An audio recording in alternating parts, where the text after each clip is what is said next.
Hello, welcome back to the Candle Business Podcast. I'm your host, Erica, and I have a small candle business called Memory Box Candle Co.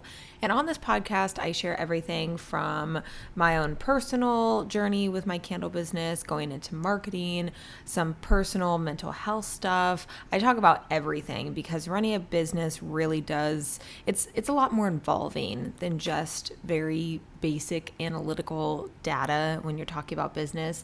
It's an entire kind of change that you go through as a person. So that's what we cover on this podcast. Now, I've kind of changed up the way that I do podcasts because I've been listening to more podcasts myself. And what I learned is that I actually really like when people are just kind of get right to it. I know that's kind of ironic because in this episode, I'm not getting right to it, but I mean more of, not having like a fancy intro or music and all that kind of stuff. Like, I just like when people just start talking because I just put it on in the background and I can just listen to them talk. So today's episode, I want to really dive deep into how to create candles. So how to create a candle business essentially that people actually want to purchase your candles. Because when you start off as a candle making hobbyist, there's this shift that you have to go through in your mind when you decide that you want to turn it into a business. So when you're getting started in the craft of candle making, usually the main focus on your mind is understanding what the heck you're doing, trying to figure out testing and wicks and what wax you're going to use. And there's like a bajillion different fragrance oils that you can choose from. And when you're actually wanting to turn it into a business, you kind of have to shift your mind from I'm making candles because I enjoy it. I'm making candles for myself. I'm doing things that I want to do. And you have to shift it over to now I'm making candles for customers. I'm making candles for somebody else. And what I think can happen, and this happens to a lot of us, it happened to me, is that sometimes you can kind of merge those two together and there's no real separation as you go over to the business side. So what I mean by that is that I feel like you can become, and when I say you, I'm kind of talking to myself as well. So don't think that I'm just singling you out because not everybody does this, but I know that a lot of us do it, is that we become very like focused on ourselves when we're creating our business. And most of the time we kind of make it all about ourselves. And that's not to say that that's necessarily a bad thing, but as I've been going through this rebrand, I've really been learning and understanding that the most successful brands out there are really the ones that are focusing on the customer, the needs of the customer, what the customer wants. And I've talked about this in a previous video I did on YouTube, but that's really what I have come to understand, which when you think about it, it does kind of seem like that is the basics around business because we're creating businesses in order to serve other people and make things for other people. But I think where the line there gets kind of merged or like kind of fuzzy is the fact that when we're creating a handmade business, that adds an additional layer of connection to our product. So when we are creating something with our hands, most of the time we're creating something that we enjoy, that we like. I mean, if you've ever had to make fragrances that you just didn't like, but you continue to make candles out of it because you know that it sells well and you know that other people like it, that's kind of what I'm talking about with that switch there, is that not everything that you make you personally have to enjoy. But I think that that can be a very big struggle because you're trying to merge those two things together of I'm creating something that, yes, you do want to enjoy what you're creating because you're the one making it, and in order to continue making it, you want to enjoy it, but you also have to think about your ideal customer. So there's an entire process that goes into this when you're actually, starting a business and trying to figure out how you can create the best candles that you possibly can that people actually want to purchase. And if you're somebody who is just getting started, either into candle making, you're thinking about starting a candle business, I highly recommend go download my candle business launch checklist. It'll give you kind of a guideline to follow as you are getting started with your business. I kind of give you a bunch of things that you need to be thinking about doing before you actually launch your candle business. So you can go to ericamarieMorris.com/checklist, enter your email, it just gets on my email list. I send out maybe once a month. I swear I'm so busy, especially with this rebrand. So I'm only doing like maybe once a month right now.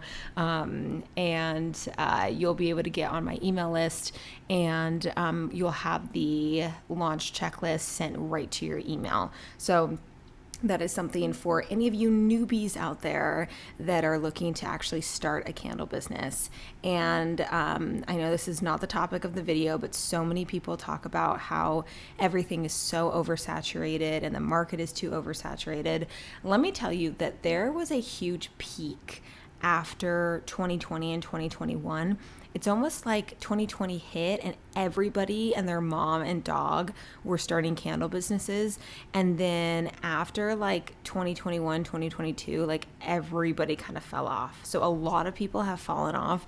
That's not necessarily meant to be like a good thing, but I'm just letting you know, even if people were still on the trajectory, like I swear that if you set up your business in a way that's strategic and you have a plan going into it, and I actually recently did a consultation with a future candle business owner, and she had a very good strategy already. So she was comfortable with the way that her candles were performing. She had her design concept. She already had her target market. She knew who she was going to be selling to. And this is something that is so important when you are getting started with your business. And I know I sound like a broken record if you've been listening to my videos and my podcast more recently. I feel like I bring this up all the time, but I think it's because I would hear this when I was getting started, but I would still be like, meh, like I don't really, like I would be like, yeah, my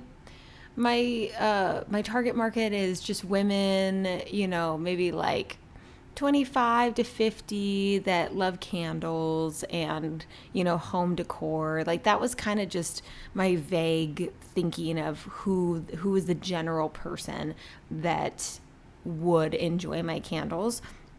And there's a huge difference between that and actually being very specific on who your market is and how you're actually going to target and find them and create a product for them. So that's kind of the gist of when you are creating candles that people actually want to purchase, you're trading out the word people for whoever your target market is. So you are creating your candles for somebody else.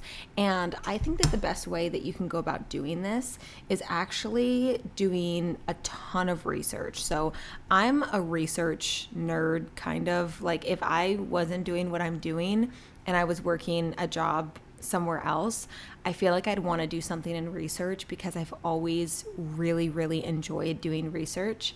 It's one of my favorite things about being in business. So I recommend that you do market analysis. So basically just look at other competitors. It doesn't even have to be in the candle business space, but it can be other businesses that have a certain vibe or a customer base that you are wanting to target as well. And you can just go and kind of study who your customer is and really come to understand who they are, what they care about, and how you can make a product that's going to bring value to them. So when I'm thinking of creating something that somebody is actually going to want to buy, you have to think about, when it comes to a candle, you have to think about multiple different things. There's different value points of having a candle business and what people actually care about. And some of the top ones are, better ingredients that are being put together. So better materials, so phthalate free, paraben free, non-toxic, better waxes, burns cleaner, all that kind of stuff. Those are the things that people care about. They also care that it actually has a good throw to it, that it smells good. You have to think about what is the value that you are bringing to your ideal customer, and what is actually going to entice them to want to purchase your candles over somebody else. So when you're thinking about creating candles that people actually want to purchase, you do have to think about how you are going to differentiate yourself from the thousands of other candle businesses that are popping up all the time. And it can seem kind of intimidating when you're looking at it like that, but just keep in mind that there are so many niche markets that you can target. You don't have to think about it as, okay, well, there's thousands of small candle business brands out there, so obviously why would anybody buy my candles?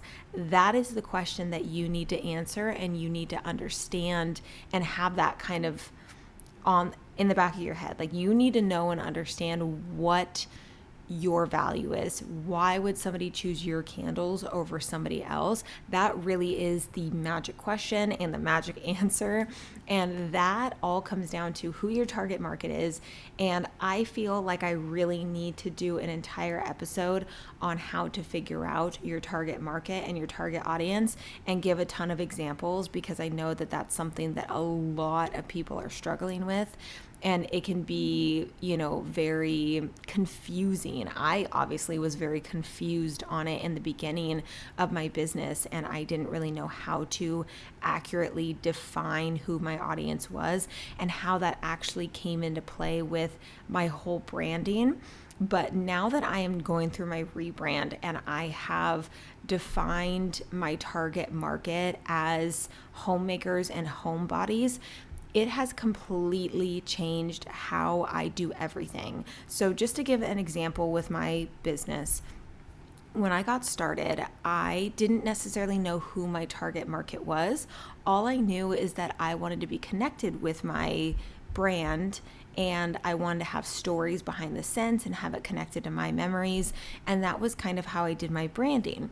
But there was no true connection between the visual components of my brand and who my target audience was, because it almost kind of seemed like I was my own target audience. It was just not very well defined or thought out, no brand strategy at all.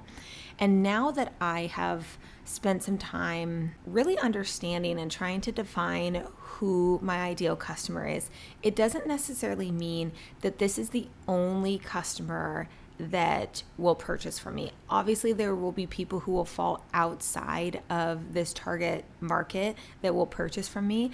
But when I'm thinking about the marketing materials, how I'm talking, so my brand's tone of voice, my photos, just everything, the whole feel of my brand, I really just had to think about, okay, so who is my ideal customer? And my ideal customer is either somebody who is a homemaker or just a homebody in general and loves being home. I do typically think of a woman maybe in her 30s, maybe like the late 20s to 30s, and somebody who is just wanting to really create more of a homey vibe and have more of that warmth brought to their home. So when I think about that, I really wanted to focus on the family component, the warmth, the nostalgia. I am still having that ode to nostalgia because that was a big part of my brand. And I still wanted my business name to make sense. So my business name is Memory Box Candle Co. So I knew that I wanted to still have that nostalgia aspect, but I really wanted to have it be about my customer and their memories and creating memories from their everyday lives. So I settled on the tagline of scents that feel like home, because I really, really wanted to have a again, a very homey, warm, and cozy kind of feeling. And if you, depending on when you're listening to this podcast, if you go on my website and you look, or even my Instagram, at how my photos have been this whole time, it's been very kind of clean and I don't know, just kind of crisp and clean and bright. And I've always really, really liked that. But with my new photography, I have warmed everything up. It has a whole different vibe to it. And that is because I know who my ideal customer is, and I know the feeling that I want to evoke in my ideal customer. And that is a whole different strategy. It is knowing who your target market is. It changes everything. So now that I know who they are, I am changing up how how the photography is, how my website is. But not only that, I also know kind of the direction in which I want to take my candle scents as well. So this has been something that I've also brought up on my channel before, and I know that this can seem confusing when I say once you know who your target market is, that will help you make decisions on your candle supplies. It will help you understand what, even what jar, what kind of label design, what kind of scent you want to choose, because knowing who you're going to be selling to and what they would prefer, that's when you come to understand what you should have in your brand and what you need to have that they would prefer the most. So now that I know who my target market is, I am kind of transitioning how I am kind of organizing my product. So on the back end, I have my website that I'm working on right now. And instead of doing it the way I did before, so on my current website, I have everything organized by scents. So basically, when you go to the candle section, you can filter, the candle scents by sweet, floral, earthy, fruity, masculine, like that kind of thing. And what I decided to do is, instead of breaking it down like that, I want to break it down by emotions or feelings. So I'm going to have like a warm and cozy section, a fresh and uplifting, maybe relaxing scents. And I'm also thinking about having a separate category just for vanilla scents. So the more research that I do, the more I realize, like, if you type into Google, what is the most popular scent that there is, vanilla is the first. I mean, it is the most universally loved fragrance. It's also a very warm and homey and nostalgic and comforting fragrance. So when I've thought about what scents we're going to discontinue, what scents we're going to keep, and then what are the new scents that we have coming in, I have a whole different viewpoint on not only what is my customer base going to want, and I've been polling them on Instagram to see, but also what is going to feel like home, because our tagline is scents that feel like home. So these are the things that I am thinking of as I am creating new fragrances. So instead of kind of feeling lost with all of the different options out there, knowing who your target market is, it helps you understand what fragrances you can pick out from like the millions of choices that there are. And it makes it feel way less overwhelming because you know what kind of fragrances that your ideal customer is actually going to want to purchase. So there's a lot of companies out there that only do, bakery kind of scents. And then there's other companies that only do beachy kind of scents, maybe coastal scents. And then there's other companies that only do florals. And, obviously a wide mix in between that. But knowing who your ideal customer is, if your ideal customer is people that live on the coast of California, then you're probably going to want to have a lot more coastal, beachy kind of scents. And again, knowing who that end consumer is, it will help you make those decisions. So you're not trying to think of, well, should I have this jasmine scent, or should I do rose, or should I do this? Like, depending on who your customer is, you have to figure out what would they want and what would be their preference. And again, this may be some trial and error to really figure out what people are wanting. We've rotated through so many different scents before and have discontinued so many of them. So don't be afraid to bring scents out to see how they do. And if they don't do well, then you can just discontinue them and try new ones.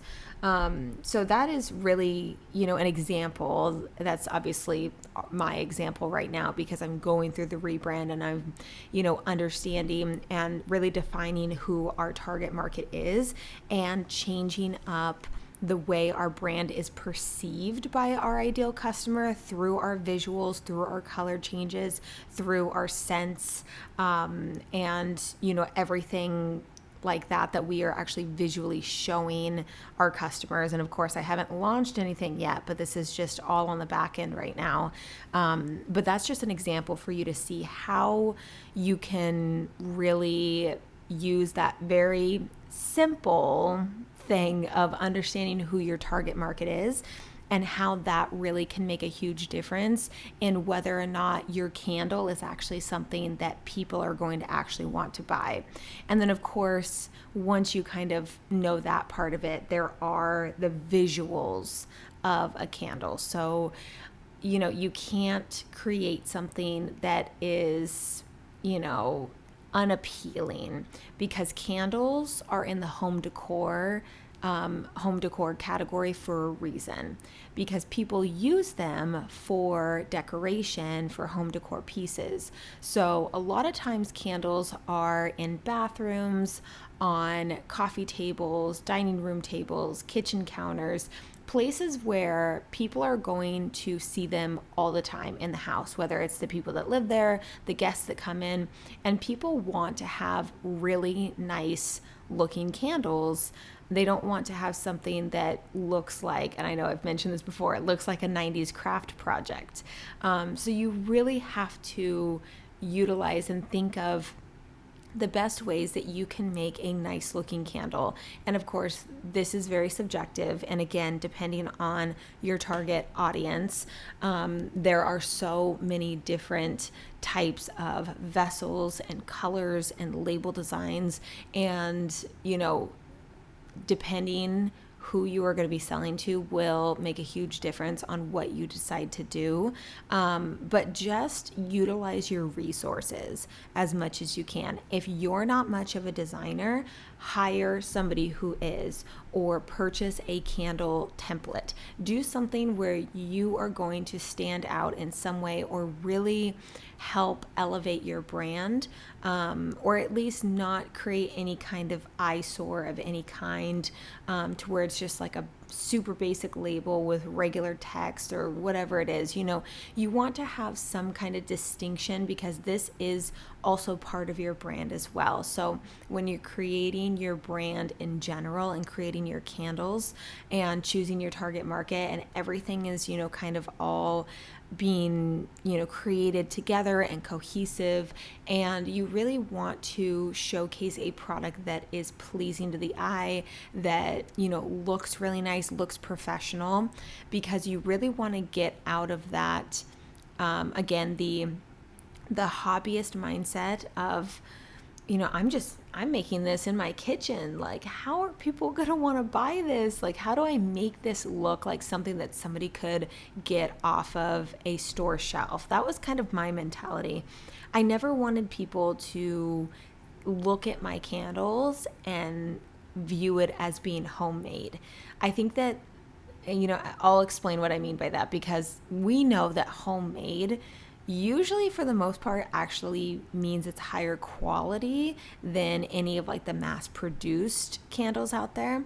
But when you think about the term homemade, sometimes, it doesn't necessarily have the best or the most professional connotation with it. If you're thinking of like a homemade project when you were a kid or something like that, it doesn't look professional. So when I was creating candles, I really wanted to create something that didn't look homemade. I did not want it to look homemade, but I wanted to still have obviously, say it's homemade because it is.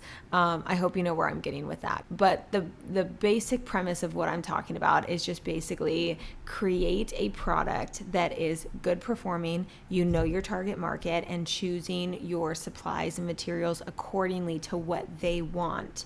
And you also want to have, smudge-free labels, straight labels when you're putting them on the jars, just the little fine details of actually putting together your finished candle all needs to kind of be put together in a very professional and intentional way. And all of these things combined together is going to turn into a candle that people are going to actually want to purchase and burn in their house, because you are creating something that somebody is going to want to have on their kitchen counter, in their bathroom, whatever it is, and you want it to be the best quality and the best looking candle that you can provide to them that they are going to find value in as well. But again, I think my next goal is to try to figure out the most simplistic and easiest way that I can explain to have you kind of follow on what is going to be the best way for you to figure out who your target market is. Because I'm telling you, there are endless types of target audiences out there, especially for us candle business owners. There's so many different markets to target. There's not just one market out there of people who like candles. There are so many different sub markets, if you will, of people who like candles but are like a part of some kind of niche or theme of some kind. I mean, there's so many different things that you can do. So I think I'm going to get together a video or podcast episode idea so that I can really dive into that topic, because I know that that would be something that I would have, oh my gosh, would have helped me so much. So I really want to try to do it in the best way that I can, because I understand being confused about it, especially when people keep saying to figure out who your target audience is and your target customer. It can be really frustrating to try to narrow it down, but I really hope that at least today's podcast episode gave you some insight into my personal, target market and how I've been thinking about changing things up based on my rebranding and all that kind of stuff. So I will be back with more updates on my rebrand, and I'm hoping to launch next month. So we're at October 30th right now, and I'm really hoping to launch maybe mid to late November. I mean, it would be nice if I could do it before Black Friday. So, that would be really nice. But with that, thank you so much for hanging out with me today, and I will see you in the next one.